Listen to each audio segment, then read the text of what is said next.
Everyone, thank you very much for joining us for this Tech for Sustainability live chat.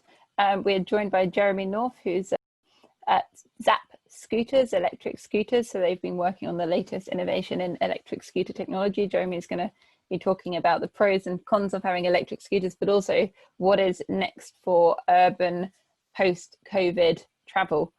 That is also zero carbon. So for anyone who's joined us, there's a chat function. If you go to the bottom of your screen, you can post any comments in the chat function. There's also a Q&A box. So we do like to make these live chats as interactive as possible. Please do post any questions that you've got in the live chats, and we will get those all asked and posed to Jeremy for you.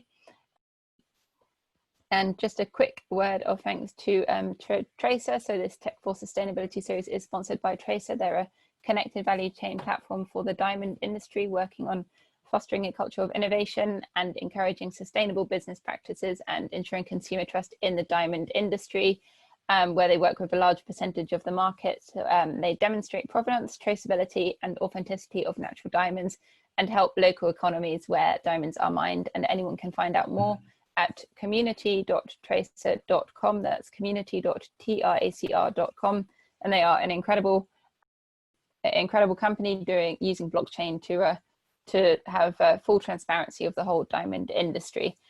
So anyone, please do put any questions throughout into the Q&A box below. And Jeremy, over to you. Thank you for joining us. My pleasure. Thank you. And good afternoon, everybody. And thank you for joining us. My name is Jeremy North. I'm one of the co-founders of Zapp Electric Scooters. To give you a quick intro, this, as I lean away, is our version of an electric scooter, not the stand-up ones that you may have seen. They've rather stolen the title, but that's what we're doing. In order to give you a better idea of what it is we do, I'm going to show you a very short video with some regrettably, disappointingly awful music on, so I apologize about that. No, that's not even going to let me do it, is it? I've got to find some way of bringing this to the front, have I? How do I do that? So if you go to share screen on the bottom of your screen. Yeah, I think if I do that, that can give me the desired result. Yes. It'll give me half the desired result anyhow. Here we go. Right. I think that's probably about enough of my colleague, the VP of Finance, actually, riding around a warehouse in Bangkok shortly before Christmas last year. So what is Zapp? Well, this is a business which was, it's a UK business, but the bike was designed and it will be manufactured in Thailand. It was the founder and the inventor was an old friend of mine who I've known for close to 40 years. He's actually an investment banker by training, but he is a petrol head by inclination. He decided that he'd always wanted to design a car or a bike or something similar, realized probably from looking at James Dyson that bikes were probably more viable. 2 wheels was probably somewhat easier to deal with than 4 wheels. We had jointly identified that electric powertrains were not only the way of the past, in that they're over 100 years old, but they were also the way of the future. I had spent several years in zero-emission transport with a company called Dearman, and prior to that with an energy storage business called Highview, which uses liquid air and liquid nitrogen to store large volumes of energy. It was clear to us that the governments around the world had decided that electric was the answer, and that hydrogen was maybe the answer for long term. The very long term is not the short term. We also identified that the legacy motorbike companies, whether it's Honda or Yamaha, are much slower to move. We looked at Harley Davidson, who have an electric offering, but it's not been wildly successful. So we decided to plunge into that. Sustainability was very important from the start. Some of those reasons are obvious. Sustainability is desirable in and of itself, but also customers increasingly demand it. And particularly if you're a new brand, customers are requiring this. State and local authorities are increasingly making urban transport dependent upon low emissions, whether it's for clean air purposes or for climate change reasons. So we started to, when we designed the bike, we designed it from the ground up with an intention for it to be sustainable. And that gives us something of an advantage over most of the competition, because most of the competition of the legacy companies are starting with an existing platform, an existing shape of a bike. Vespa is a good example, where they've simply taken the classic Vespa, taken the internal combustion engine out and put an electric motor in and a very heavy removable battery. So what you end up with is a bike which weighs 150 kilos and therefore isn't very fast. Our bike weighs just over 90 kilos and is. So building from the ground up allows you then to focus on sustainability. And one of the issues is, that people often come up with on electric vehicles is, well, you've got batteries in them, and batteries are of themselves not very clean, not very green, and that's true to an extent. There are some unpleasant chemicals and rare earth metals in them. What you therefore need to do, since you have to have a form of propulsion, you have to have an energy source, you have to develop your product, or you should develop your product to use as little of that resource as you need. And hence the fact that we've developed the Zapp scooter to be as light as it can. And one of the ways we achieved that was by the creation of this exoskeleton, which is the Z you see. Again, if I can move out of the way of this thing behind me. That is a now patented piece of technology, which is very strong and very light, held together by pieces of chrome alloy below it, which means that we only need to have 2 5-kilogram batteries to give this bike a range of between 60 and 80 kilometers. It also means that your battery, which only contains 18 cells, 18 cells each, the battery is light, and you're able to take it out of the bike at the end of the day, or when you get to your office, or when you get to the restaurant or wherever it is, and recharge it whilst you're either having a meal or working or whatever. You compare that battery, for example, with the battery in a Tesla. In a Tesla 3, there has about 4,500 cells. And yes, Tesla 3 can carry 4 or 5 passengers, but clearly the differential there is massive between something around 30 cells, 30 to 35 cells in ours, and 4,500 in a Tesla. People then say, well, how often do you have to replace the battery? Well, not very often, to be quite honest. We reckon that you can get something like 2,000 cycles out of our battery, which on a reasonable usage basis is something like a 10-year life. Now, we guarantee them for 5 years, but you might not need that. Then you start looking at the bike as a whole. You say, well, what is it about this bike that is sustainable, other than that you've used fewer cells than you would expect? Well, we've used significantly fewer parts than an internal combustion engine. We have 79 families of parts, no more than 200 components in the whole bike. Everything on it is recyclable, even down to the front panel. We will be using the front panel, building the front panel out of initially carbon fiber. However, we will be able to reduce the energy input of the carbon fiber manufacturer, because it'll be non-autoclave, because it is not a structural component of the bike. It's there because it looks good and it's light. We are also going to be using, at a later stage, the ocean recycled plastic, which we obtain from a variety of sources. Finally, there's a third version, which is called the bioflax version, which is entirely made from natural fibers. We've developed a coating for it, which enables it to be both structurally rigid, but also recyclable. So, without over-egging the point, we had built this from day one with an intention that it both looks good, it performs very well, but it also is sustainable and has Gen 2 sustainability credibility. The bike itself is intended for urban transport. You would not be taking this from Paris to Marseille, except possibly on the back of your SUV.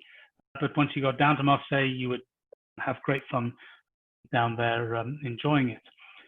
It's won 3 design awards already. We're hoping to get the final one, which will be the Red Award, later this year. And we plan to launch the product next month in Paris. Target customer base is principally people who have an existing motorbike, maybe a Harley Davidson, maybe a Ducati, but they want to have something which is more suitable for urban transport. Doesn't require them necessarily to get kitted up in full leathers to go anywhere. Our competition is everything from the very basic electric scooters that you see around London, increasingly, through electric bicycles, to electric motorbikes. And there are quite a range of those, from the much cheaper Chinese versions, which you see being ridden by maybe the Domino's or pizza delivery guys, right up to a Harley Davidson live wire, possibly even, which is a sort of $15,000 to $25,000 vehicle. Our vehicle comes in at the base price of around £6,500. The launch edition is more expensive because it is carbon fiber throughout, but the base price will be around £6,500 plus any extras you want. If you want, for example, additional storage or special wheels or whatever, you can add those. So the target markets are primarily the EU. At the moment, we're not launching in the UK, and that's primarily because we don't think that the UK is yet a particularly attractive market for this. We don't have quite such a history of commuting using scooters or motorbikes as perhaps in France or Spain or Italy. So the first market we're launching is in Paris. We've been fortunate that we've taken Tesla's head of former top salesman to launch, and he's doing great guns over there. We've also been fortunate that our first customer is a blue chip global. Our first business customer is a blue chip global consulting firm who are acquiring these bikes for their own staff to travel to customers inside the Paris area. It's a trial. They've bought, I believe, 25 bikes with an intention that they roll that out further across Europe if successful. At the same time, they also bought 35 Teslas for the same reason. So that's enough, I think, immediately about Zapp. This is not just, I don't think, intended to be that. It is what's next for zero emission personal transport. And I think one of the things that has changed the world for personal transport as well, for urban personal transport, is COVID. We were due to list actually on the London Stock Exchange in February, probably first trading in early March. Not great timing. We pulled the listing. And actually one of the results of that was we got quite a lot of private investment. People are saying to us, we don't want to travel on public transport anymore, and we think that you guys have got a chance to step into the gap that's left. Now, as I said earlier, I don't believe we solved all of those problems, but I do think we are part of the solution. There's no doubt that COVID will make people less likely to want to travel on public transport for the next period of time, whether that's 6 months, a year, or 5 years, I don't know. How quickly will we go back to commuting properly? Again, I don't know. I don't think anybody knows. Everybody is nonchalantly writing off city centres, but I don't think personally that'll happen. I do think electric transport is a way to go. Battery prices have fallen massively over the last 10 years, down from $1,100 per kilowatt hour to around 150 now. And if Tesla have their way, they'll be down well below 100 in the next few years. The world is moving to different ownership models. different charging models, and I think those are things we might want to pick up on in a discussion later. There have been a number of high-profile listings in the American market of zero-emission entities, be it Nikola, which obviously has had a very rapid rise and fall, but is an interesting business. Lordstown is there, Lucid, which has come up in competition with Tesla and is launching later this year, and Canoe, which is a very interesting business based in Los Angeles, which is looking at doing electric car sharing effectively. And yesterday I saw the launch of the Link & Co, the reveal for that. Again, a car sharing model, but based in Europe more. So I think there's a lot of different opportunities for people to get involved for personal transport. The extent to which you want to take an electric motorbike is probably going to be derived from the distance you are from your location. If you're a couple of miles, then you'll probably get an electric bicycle or maybe an electric scooter, mini scooter. If you're 20 miles away, 15, 20 miles away, then you may be more inclined to get a motorbike. And if you're further than that, then public transport is probably still going to be part of the equation. I think that's about 20 minutes. I'm happy to carry on talking, but I'm equally happy to ask people if they have any questions or if there are any specific areas that we could perhaps pick up on. Well, no, thank you very much for that, Jeremy. We've got the first question through from Mukul, who's asking that he's struggling to differentiate between the different e-scooters. And I know you've touched on this slightly, but looking at range and safety and being back from an OEM, and how does one, what is the best trick to identify the best electric scooter? Well, if you go to www.zappscooters.com, then you'll have found it. That's the glib answer. No, it's true. There is a lot of product out there, and some of it is very good, and some of it, in my judgment, is less good. I think if you look down at if you simply go on a price basis, then down at the bottom end you have in the sort of 1,500 to £3,500, that sort of level. You have a lot of the Chinese product. It is aimed squarely at the B2B market mostly for deliveries, and it's very successful. And there's a lot of those. If you go into Paris, there's a lot of those around. They're also aimed at ride sharing. If you get up into the sort of the area where we are, the sort of £5,000 to £8,000, there isn't a great deal. There is ours, obviously. There is the Vespa. As I said, I think one of the problems that the Vespa has is that it's a little bit half-hearted. They feel they ought to have an electric motorbike, but all they've really done is taken their existing product and stuck an electric motor. It hasn't, to my knowledge, been all that successful so far. If you go further up the continuum, you're up at 15, 20, 25, 30,000 pounds. You're looking at products like Zero and maybe the Harley-Davidson Livewire. Again, and obviously the BMW C Evolution as well. Very good products, but again, super premium price. So I think that what is the differentiator for Zapp? I think one of it is that it is the design features. I think it is designed to be a very quick and safe product. It has an enormous amount of torque.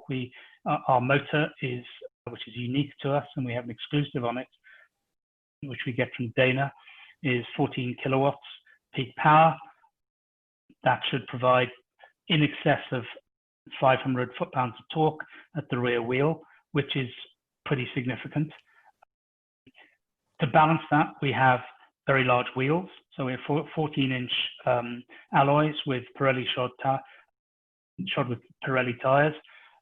That gives you great stopping power as well, because clearly, if you're going to move fast, you want to stop fast. And I was saying to Erica earlier, one of the issues I have with some of the electric bicycles is they're pretty quick and they're great fun, but they don't stop all that quickly because, again, you're reliant on a bicycle brake rather than something more substantial. I think differentiating, then you have to differentiate, well, what is it you're trying to do? What type of purpose are you going to have for this? So if all you're talking about is nipping, a kilometer to your office or a couple of kilometers, then it may well be that an electric bicycle is the most suitable product. If it's just a purely functional thing, if you want to get fun and enjoyment out of it, then you may choose to go for something more like a Zapp, which is clearly a more performance-based machine and also has a longer range and, again, has greater safety features. So I don't know if that answers your question, but... Yeah, thank you very much. One question I had, you mentioned that you're using ocean recycled plastic. Where is this from? How do you get it? From the oceans. No, I actually did take a note of this. We haven't launched this particular one yet. That's been a short-term victim of the COVID delay. We were due originally to launch this product about 3 months ago, but everything's ground to a halt. So the first product we'll have is the carbon fiber version, and that's partly because we want to produce it in lower volumes in a sort of soft launch phase. The ocean recycled comes from, there's a range of companies actually, and I don't have the names to hand, but I can, give me 30 seconds. Sure. I'll ask another question, I'll find the answer. But it's quite a well-established business, and it's quite not Plastic Bank. Well, not Plastic Bank, is it? Just out of interest. It could be. The problem is it's on my laptop, and I don't want to go and do that for you. No worries. I mean, a couple questions. How has COVID affected sales and trends going forward? I mean, do you think it will be a permanent trend towards more personal transport? Have you seen sales hugely uptick, or? Well, I think there's been a good uptick in interest, definitely, and the B2B sale that I mentioned, which was directly as a result of COVID, and in fact, we generated significant investment interest for that reason as well, because people were saying, well, I personally don't, this is great. Investment managers saying, I personally don't want to travel on public transport anymore. So this is the kind of bike I would use because it looks cool, it goes fast, and it means I don't have to sit with a load of other people with masks on, or half the people without masks on. So there's no doubt there has been an uptick in interest. We haven't really fully launched yet. I mean, the plan originally was to launch in early September. But unfortunately, the way that the world was going, in Paris in particular, was we were starting to get concerned that if we did go into a full launch, we were going to have to pull back and would have wasted a significant amount of money. So we were going to be featured by, I can't name them, but some very high-profile sports stars in France were going to be using our bikes. And we've now postponed that through until spring next year. We are going to be launching, we will still probably be launching in Printemps, but that will be in December now rather than September. And even that is subject to possible change. So in the short term, it's been both a good thing and a bad thing. In the long term, I think it's neither. I think this product doesn't rely on a global pandemic to make it successful, in my judgment. There is a gap in the market, and well, firstly, there's a growing market for urban personal transport. There is a market for new brands that don't have the baggage of legacy brands, and electric is undoubtedly, if not the future forever, it's the future for the next 10 or 15 years. No, thank you.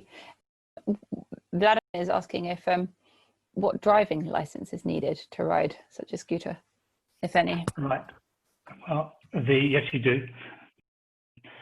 but we certainly encourage that. You need basically to ride it at its lowest power, which I believe is around 3 kilowatts and will allow you to get up to 28 kilometers an hour, I believe. You have to have an A2 license, which is to summarize it, you have to go into an Asda car park, put a gilet jaune on and ride around a few cones for a while with your license. If you want to take the full power, then you have to take your full motorbike license. And that, as we know, there's a bit of a queue to take them at the moment, as my oldest son discovered recently. But you can buy one on a standard A2 license. Okay, thank you. And Jeremy is asking, is there any reason why you chose to produce your bikes in Thailand rather than in the UK? Well, firstly, the bike was designed in Thailand, so it was natural for us to look there. The second reason is that Thailand has been called the Detroit of Asia. I think they probably meant when Detroit was good at making cars, rather than perhaps now when it's slightly less significant. But there is an enormous both presence of the OEMs, both 2- and 4-wheel OEMs, and the tier ones. So there's a great supply chain, and there's a lot of skill sets there. We are actually looking, it's not really a manufacturing process per se. It's really an assembly process. So one possibility is that we relocate the assembly to somewhere in the EU. We've been approached, and fairly aggressively approached, by the French government through their offices in Bangkok to take some premises in Lyon, near Lyon. And since Lyon is great food and is near ski slopes, that seems pretty attractive. The downside of being in France, obviously, is the employment laws, which are onerous and expensive. That being said, the bikes are assembled including QA, around 40 minutes. So it's not a complex process. So the labor element of that shouldn't be too significant. So we are looking at that. Okay, thank you. Vladimir is asking, do the bikes regenerate electricity and recharge battery when they break? Yes, they do. So, well, there's another feature to them, which is that, and I have to hold my hand up here and say that of the 3 founders, I'm the only one that has never ridden a motorbike. So that's a bit of a confession. But when one of the features of this bike is, because it is very quick off the mark, the intention is that, and because it's got a relatively low weight, getting through inertia is relatively straightforward. So you squeeze the throttle, you power away from wherever you go, and then you can release the throttle. So firstly, then you are starting to regen, but equally, you're not using as much battery as you would. For example, if you look at when something like the Vespa, which has a 4 kilowatt motor and weighs 150 kilos without a passenger on it, you're going to spend most of your time on full throttle trying to go anywhere, which means that you're not, they will have regen as well, but you're going to be moving more slowly. Okay, thank you. There's a few questions about the purchasing of the bikes. Do you provide asset finance or hire purchase options, or any sort of bike leasing or PCP or purchase hire plans? And to expand on that, is there any government support like there is with buying bikes, for example, or buying electric cars? Yeah, there is. So let's start with the government one. Yes, there are schemes all over Europe to allow you to get a sort of a rebate. So in the UK, it's around about £1,000. In France, they're kind of similar across Europe. In France, I believe it's 20% of the cost of the bike, something like that. In terms of financing, it is something that we do want to do. We're not in a position to do it yet. And again, that's one of the downsides of being a startup, is that we don't yet have and a new product, is that we have to persuade the lenders that the product will have, what its resale value will be. But we're listed on HPI now, and we are working to get the financing in place, and I hope that we'll have that by spring next year when we have the full launch. And a bit of a technical question from Darren. Do the bikes have a rapid CCS CHAdeMO rather than fast Type 2 charge? And it might be helpful for everyone else if you could explain what that means. It'd be nice if Darren could. The honest answer is that my background is in finance, so it might have been better if we had to wake the CEO up to answer that. However, what I can tell you is that we will charge from 20 to 80 in about 30 minutes using a standard 13 amp plug. We'll provide there'll be 2 batteries in each bike, which means, and they weigh around about 5 kilos, just under 5 kilos each, and they've got the same footprint as a MacBook, a little bit thicker than a MacBook, but the same sort of footprint. So our expectation is that you would take your lightweight charger and whatever when you go into Cafe Nero or whatever, plug it in and sit while you're having your coffees. No, perfect, thank you. Have you got any plans to expand into India? Not necessarily with this model, but this is the first of a whole range of models. Essentially, we have an exoskeleton for this particular bike, which allows us to make a fast and aggressively powerful bike. This price point is probably not right for Asia, except as a sort of premium product possibly. Mm-hmm. However, within 12 to 18 months, we expect to have a more cost-effective version of this for the Asian market, primarily looking initially at ASEAN. So whether it be Thailand, Indonesia, Philippines, Malaysia, which are, again, very large and good motorbike markets, but India a little further down the line. And conceivably China, although we have more reservations about China simply from an IP protection point of view. No, that's great. Well, thank you very much for that. If anyone does have any other questions to add on for Jeremy, it's been very informative. Thank you everyone for joining. Huge thanks again to Jeremy for sharing your knowledge and your time. I'm sure if anyone can go to Zapp Scooters and have a look.